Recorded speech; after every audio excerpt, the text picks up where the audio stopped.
Welcome back to The Deep Dive. We're the podcast where we take a big stack of articles, research, notes, whatever we can find, and really boil it down to the key insights for you. That's right. And today we're diving into something pretty intense. It's intricate and honestly quite unsettling at times. Yeah, we've pulled together information from like police reports, forensic analyses, psych profiles, even online activity logs. A real mix. And our goal here, our mission for this deep dive is to try and unravel this really complex series of murders. We want to understand the psychology behind it all. And also explore the huge personal toll it takes on the people actually trying to get justice. Yeah. It's a heavy one. And it all kicks off with a really shocking discovery on a beach in San Diego. Yeah, let's get into it. Okay, so the initial scene, it's disturbing, right? You've got the body of an 18-year-old college student, Angie Vance, found wrapped in multiple garbage bags on a public beach. For the investigators walking onto that scene, what immediately signals that this is something more complex, something beyond, a typical crime? Well, the first thing is just the meticulousness of it, how carefully it was done. Angie, she was suffocated, right? But there weren't the usual signs of a struggle, no direct strangulation marks. Okay. Her mouth had been sealed shut, first with industrial strength super glue, then a black bandana was tied tightly over that. Wow, super glue. Yeah, and the autopsy later confirmed suffocation from the bluish, almost purple discoloration. So these details, they immediately scream premeditation, not passion. Right. It suggests a really controlled, almost ritualistic approach, even this early on. It tells you the killer is very much in control. And that control, that kind of ritual, that must have instantly thrown up huge questions for the lead detectives. That's Carina Kincaid and her partner, Will Hooper. Yeah. What are they thinking right then? Oh, absolutely. Their first thoughts must be, why? Why dispose of the body like this? So elaborate and so public, it wasn't really hidden. It felt like it was being presented. Yeah. And the glued mouth, what's the significance there? It's not just about keeping her quiet after death. It hints at wanting to stop her from speaking or crying out while she was being held. Sort of like a punishment, maybe? For her voice. That's exactly what they started to consider. Yeah, a punishment. Okay, so the investigation starts, and it pretty quickly takes this sharp turn. It reveals this stark contrast between Angie's public image and this hidden side of her life. Right. So they talk to her mother, and she paints this picture. Angie's a smart kid, UCSD student, full scholarship, the perfect daughter, seemingly.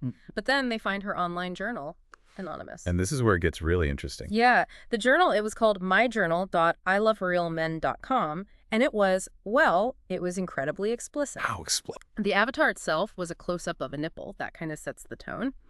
Inside, there were really detailed descriptions of sexual encounters with lots of different men. Whoa. It really unnerved the detectives, and it just completely blew up the image her mother had of her. Even her friends were shocked, saying, no way Angie wrote that. So a completely separate digital life. Totally separate. A hidden persona. And as they're digging into her actual life, her known life, a couple of initial suspects pop up. Yeah, there's Steve Thomas. He's an older ex-boyfriend. He'd actually tried to file a missing persons report on her, which is interesting. Right. And then there's Doug Masterson, a drug dealer she'd apparently been seeing more recently. But then a specific journal entry gives them a stronger lead, doesn't it? It does. A really critical entry. It mentions ST, Steve Thomas, presumably, and a restraining order. And it quotes him allegedly telling Angie she'd get herself killed if she wasn't careful. Okay, so not a direct death threat, but definitely concerning. Exactly. It highlights a volatile relationship for sure, but it also pushes the investigators to think maybe her online activity, this really provocative voice she had online, wasn't just separate. Maybe it was the reason she was killed. Direct catalyst. Yeah. Maybe the motive was tied directly to who she was or who the killer thought she was online. Okay, so the forensics start coming in, the autopsy details. Yeah. And they just make things even more disturbing. Dr. Chen, the medical examiner. Yeah. What did the autopsy reveal? It was brutal. Extensive tearing, deep tissue damage from multiple rapes, including with a foreign object, a capped beer bottle. God. There were rope burns on her wrists and ankles, too, and signs of severe dehydration, all pointing to her being held captive for at least 48 hours, probably longer. 48 hours. Yeah. Minimum. But maybe the most chilling detail, forensically speaking, her body had been meticulously washed with soap before she was killed. Washed what? Yes. They found soap residue in her hair, under her arms. This wasn't about cleaning up evidence after the murder. It seemed to be part of the killer's ritual, baked right into the crime itself. It's twisted. It really is. It speaks to this internal framework the killer has, this warped sense of right and wrong, maybe tied to beliefs about sex being dirty or something. And this is where Dr. Dylan Kincaid comes in. He's Carina's brother, but also a forensic psychiatrist. So he's applying psychology to the crime. What were his initial thoughts? His first take was that this felt deeply personal, that Angie likely knew her attacker, and he picked up on the glued mouth too. Right, the punishment idea. Exactly. He thought the killer didn't want to hear her cry or speak. A grotesque punishment, possibly, for that online voice we talked about. And the psychological motive driving all this. Power and control. Yeah. An absolutely insatiable need for it. Dylan felt that, for this killer, forcible sex wasn't even enough. He had to escalate, using the bottle, suggesting this profound rage. Where does that rage come from? Dylan theorized maybe early life influences, like maybe his own sexuality or any talk of sex was treated as shameful or forbidden, leading to this explosion of violence later. The long captivity, the torture. It's all about total domination. Okay, so just as the team is trying to wrap their heads around this really complex profile, this deeply disturbed killer, a new person walks into the investigation. Right. Nick Thomas. Yeah. Steve's older brother. And he's not just, a worried family member showing up. He's a sheriff from Montana. And not just any sheriff. He has this incredibly relevant and frankly deeply personal background with serial killers. Tell us about that. He spent years hunting a killer known as the Bozeman Butcher. This guy targeted college women, kidnapped, raped, tortured, hunted them. 22 victims over 13 years. Horrific case. 22 victims. But the key thing for this investigation is Nick's personal involvement. He was actually held captive by the Butcher at one point, forced to watch him assault another victim. He barely survived. He was a captive. Yes. He had to be rescued.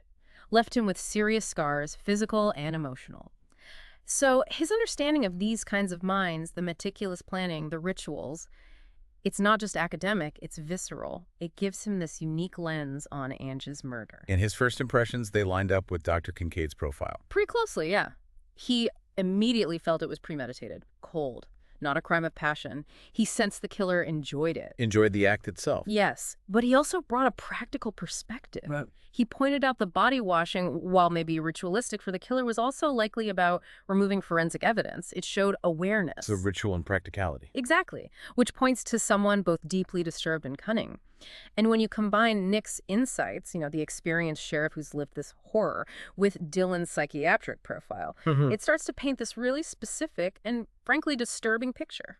Nick mentioned the idea of a lurker, someone meticulously observing victims, maybe online first. That resonates with the journal, right? That term lurker, in this context, meaning someone tracking online life as a prelude to real-world stalking. Precisely. So now they're thinking, personal motive, ritualistic, needs control, forensically aware, possibly stalks victims online first. It's narrowing down. But then, the investigation takes another terrifying turn. Yeah. A second victim. Yeah. Becca Harrison. She's found at the La Jolla Public Library where she volunteered. And the scene, similarities. Chillingly similar. Becca was also suffocated, mouth sealed with a black bandana, body meticulously wrapped, though this time in plastic wrap, not garbage bags. She was also raped, again, including with a beer bottle. So the same ritual. But what about her? Did she have an online life like Angie's? That's the crucial difference, no. As far as they could tell, Becca had no explicit online diary, nothing like Angie's. So she wasn't targeted for an online persona. It doesn't seem like it, which suggests maybe a crime of opportunity. She was abducted from the library, a place the killer apparently frequented. Okay, so the target might change based on opportunity, but the ritual, the need for control, that stays the same. Exactly. The underlying psychological needs seem paramount for this killer, regardless of the specific victim's background. And just as they're trying to process Becca's murder, absorb this shift, they realize there's a third potential victim already in the killer's sights. Right. Jody Carmichael. She was Angie's friend and roommate. And how do they know she's a target? It's chilling. The killer had already planted a webcam in her apartment. He was watching her, planning. Oh, my God. But Jody, she dies differently, right? Tragically, yes, and unexpectedly for the killer. Jody had a severe latex allergy. She went into anaphylactic shock, likely from the killer's gloves when he attacked her, combined with the shock and the stress. Did she have medication? Her EpiPen was in her purse nearby, but she couldn't reach it in time. How awful. And how did the killer react to this unexpected death? Pure rage. It shows what happens when his meticulous game gets disrupted by reality. The post-mortem brutality was extreme. He broke her nose after she was dead, beat her body severely, and scrawled the word slut across her chest with a marker. Slut. Even though she died from an allergy. Yeah. It's like he saw her unexpected death as her somehow betraying him, spoiling his plan. So he lashed out, labeling her like Angie, even though the circumstances were totally different. It showed a complete loss of control. So the team Carina, Will plus Patrick, Carina's younger brother who's an e-crimes expert, and forensics there working flat out, and finally they get a breakthrough. DNA. Yes. Crucial DNA found on Becca Harrison, the second victim. A direct match. Not quite. It was a familial match, which is, a pretty groundbreaking technique where they can identify a suspect through a relative's DNA that's already in the system. So it narrows it down significantly. Actually, in this case, the DNA matched a close relative's son, brother, first cousin of a guy named Mitchell Burns. He was a convicted rapist who'd actually been missing, presumed dead maybe, for 8 years. Okay. So who are his close relatives? The investigation immediately zooms in on Kyle Burns. He manages a local bar called the Sand Shack. He confirms, Mitchell Burns was his father, and he has a younger brother, Brandon. Brandon Burns. And does the online angle connect here? Bingo. Patrick, the e-crimes expert, does his magic tracing online activity. And guess what? Brandon Burns is Scout. Scout. The anonymous user from my journal. The very same one who was obsessively visiting Angie Vance's page. It all clicked together. The cutting-edge DNA tech combined with the digital forensics, that was the key. So Brandon Burns is the killer. What was driving him? What were his motives? It gets really warped here. Turns out Brandon had found some old videotapes his father had made, tapes featuring Angie. His father taped Angie before he went missing. Apparently. And Brandon developed this twisted belief that Angie was a whore who had lied about his father, somehow causing his imprisonment years ago, even though his father just disappeared. So he blamed Angie for his father being gone. Entirely. It became his obsession. He saw Becca, the second victim, as pure, somehow making her a suitable, almost perfect victim in his mind. But Jody, Angie's friend, he saw her as just another slut like Angie. It all fed this narrative he'd built. A completely delusional justification. Absolutely. He constructed this whole reality where his father was wronged and women like Angie were the enemy. But this fantasy started to crash into reality. Leading to more impulsive acts. Exactly. A real loss of control, which became terrifyingly clear when he murdered his own mother. She came home unexpectedly while he was preparing something. He killed his mother. Yes. And then he tried to kill Leah Peterson, Jody's friend and sister, because she reminded him of pure Becca, but she fought back and escaped. These disruptions, they just fueled this terrifying, uncontrolled rage. His plan was falling apart. Which leads to the climax. The confrontation at the Sand Shack where Brandon works. Carina, Nick, the police. Yeah. They have him cornered. Right. And Brandon, feeling trapped, betrayed, totally cornered, he grabs a child hostage, a little boy who was there. Oh no, a hostage situation. Yeah. And you can see his mental state just deteriorating rapidly. He's impulsive, desperate. He's ranting about needing answers about his father, blaming whores for everything. He even thinks Carina knows where his father is. He's completely unraveling. Totally. It's that collision we talked about, the meticulous fantasy hitting the brick wall of real-world consequences. And then, in the middle of this incredibly tense standoff, a massive twist. A huge one. Kyle Burns, Brandon's older brother, steps forward, right there, in front of everyone. What does he do? He confesses. He tells them he killed their father, Mitchell Burns, years ago, and that their mother helped him hide the body in a landfill.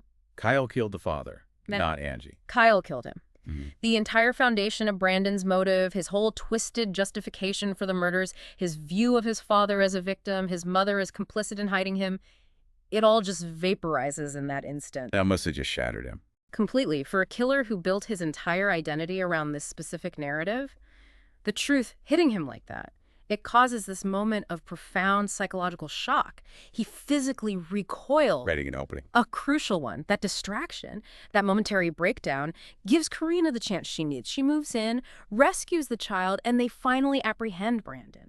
The power of the truth just breaking through the delusion. Wow. So Brandon Burns is in custody. Justice finally starting for Angie, Becca, and Jody. But the case, it must have left a huge mark on Carina and Nick. Oh, profound. Emotionally, professionally. For Nick especially, confronting this case forced him to really confront his own trauma from the Bozeman Butcher incident.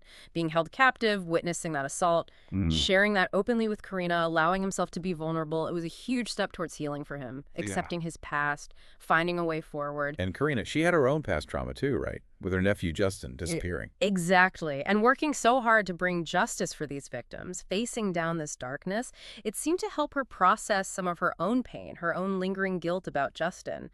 This shared ordeal, it really forged an incredibly strong bond between them. So strong that their relationship changed. Significantly, it deepened, built on this intense shared purpose and understanding. It actually led to them making big decisions about their futures. Like what? Well, Nick decided he wouldn't seek re-election as sheriff back in Montana, and Carina decided to leave her job in San Diego. They were ready for a new chapter, together. Okay, so stepping back from this deep dive, what does it all mean for you, listening? Well, I think this case is a stark reminder of how powerful personal narratives can be, whether they're based in truth or, like in Brandon's case, totally twisted by delusion. They can shape perception and tragically lead to horrific violence. And it also really highlights the digital age, doesn't it? Anonymity online isn't always security. Those connections we make or think we make online, Yeah. they can be tools for obsession, but also, as we saw here, tools for discovery and finding justice. Absolutely. And this dive into all these sources, police reports, forensics, psych profiles, digital trails, it shows that while some truths are deliberately hidden, others are right there in plain sight. It often just takes that methodical work, connecting the dots, whether it's through DNA or tracking IP addresses. Right. And thinking critically about all this information, questioning assumptions, considering different angles. Yeah. That's so crucial, especially now when we're just flooded with information constantly. Exactly. Ultimately, I think what stands out from these sources is just the resilience of people in the face of truly unimaginable horror. And the absolute dedication of those, like Carina and Nick, who fight to make sure justice is done. It really makes you think, doesn't it? How one person's distorted view can cause such devastation, but also how that relentless search for facts, for the truth, can eventually bring even the darkest secrets into the light. Thank you for joining us for this deep dive. We hope you found it as insightful as we did.